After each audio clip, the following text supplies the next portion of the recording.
Halo, Assalamualaikum warahmatullahi wabarakatuh. Welcome back to our YouTube channel, Projobs. Hari ini Minjobs bakal bagi atau share tentang materi teman-teman yang lagi belajar untuk posisi CPNS penanganan perkara, gitu ya.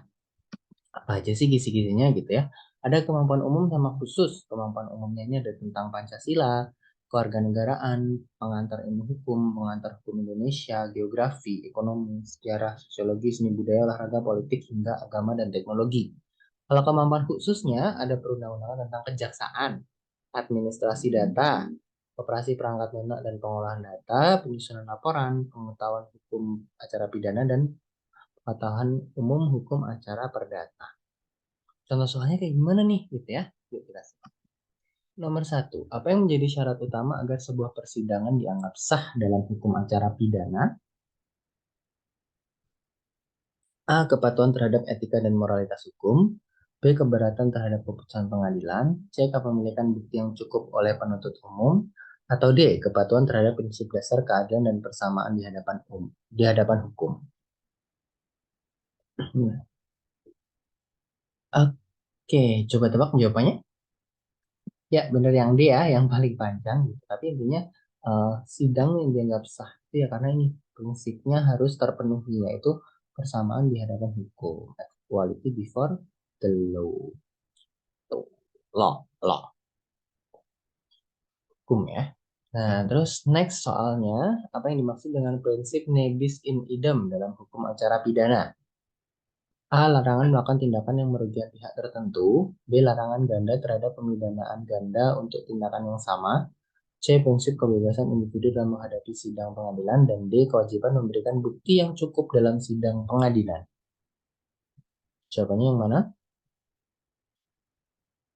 Yap, benar banget ya. Yang B, yaitu larangan ganda terhadap pemidanaan ganda untuk tindakan yang sama. Jadi, nebis in idem gitu. Nggak boleh tuh orang didakwa dua kali dengan apa perbuatan yang sama. Gitu. Nggak boleh berkali-kali. Gitu. Menghindari ganda terhadap seseorang atas tindakan yang sama. Next, mengapa penting bagi Kejaksaan Agung untuk memiliki kebijakan pengelolaan siklus hidup data yang efektif?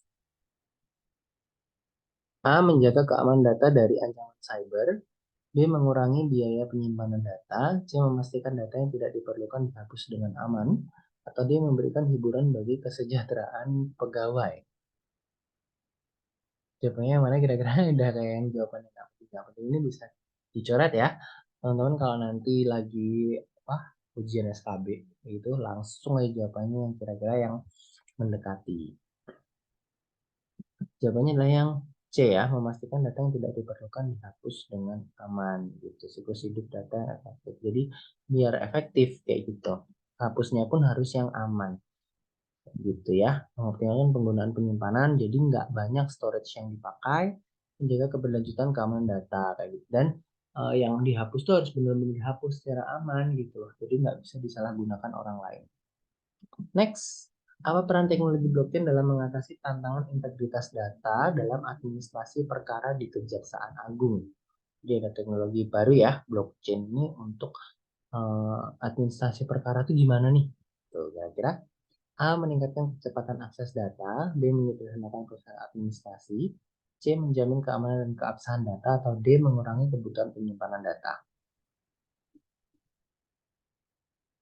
Ya, benar banget ya. Kalau blockchain itu kurang lebih tentang menjamin keamanan dan keabsahan data. Jadi lebih aman. Kayak gitu ya. Memberikan juga transparan dan tidak dapat diubah. Mengatasi tantangan integritas data. Itu. Lanjut. Bagaimana konsep data governance dapat diimplementasikan secara efektif dalam administrasi data Kejaksaan Agung?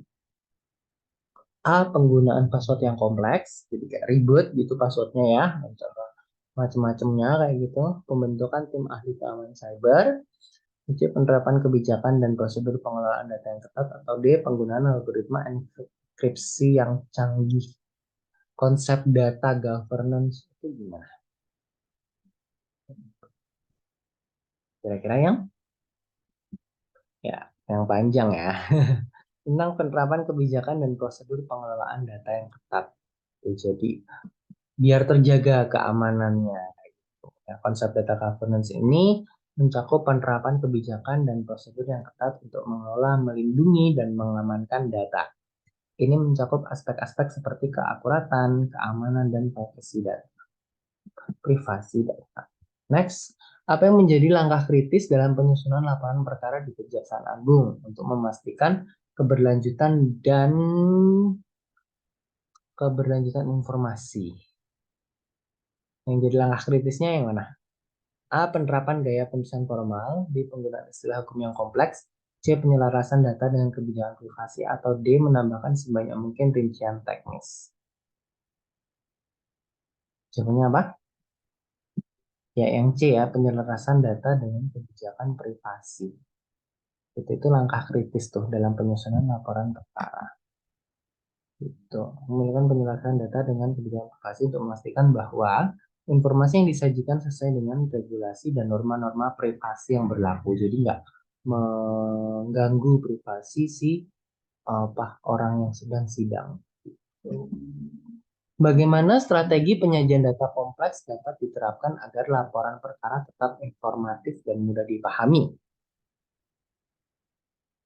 A. Menambahkan lebih banyak data teknis untuk mendukung kompleksitas. B. Menggunakan grafik dan visualisasi data yang tepat. C. Mengurangi jumlah informasi untuk mempermudah prosesnya, kayak gitu ya. Terus D. Menggantikan istilah hukum dengan istilah umum. Strategi penyajian data kompleks. Yang mana? Ketebak ya jawabannya. Kira yang mana? Yang B.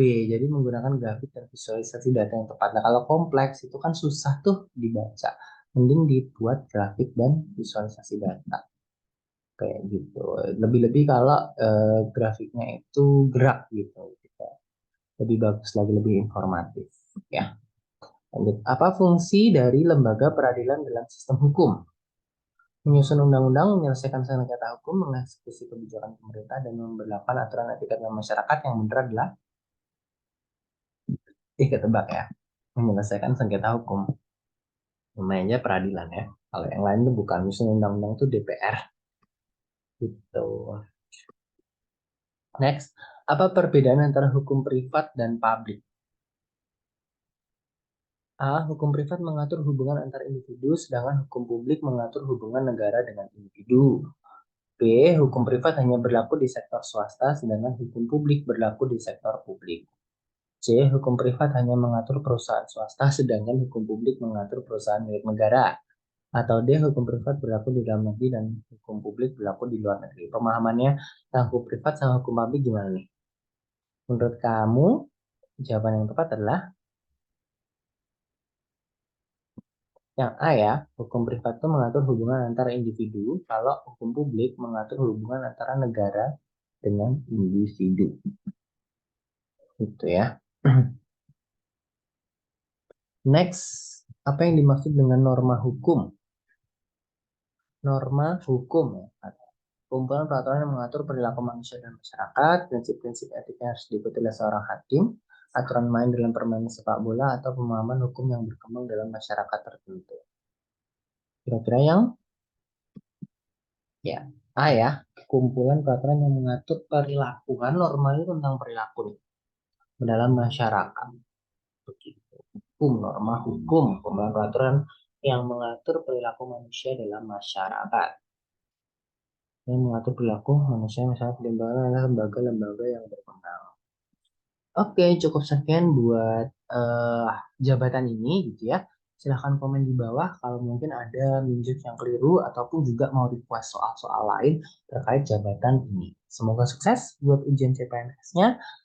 Jangan lupa kalau teman-teman mau latihan lebih banyak soal lagi gitu ya, bisa join di WA-nya Crojobs. Nanti linknya ada di deskripsi. Oke gitu ya. Terima kasih. Assalamualaikum warahmatullahi wabarakatuh.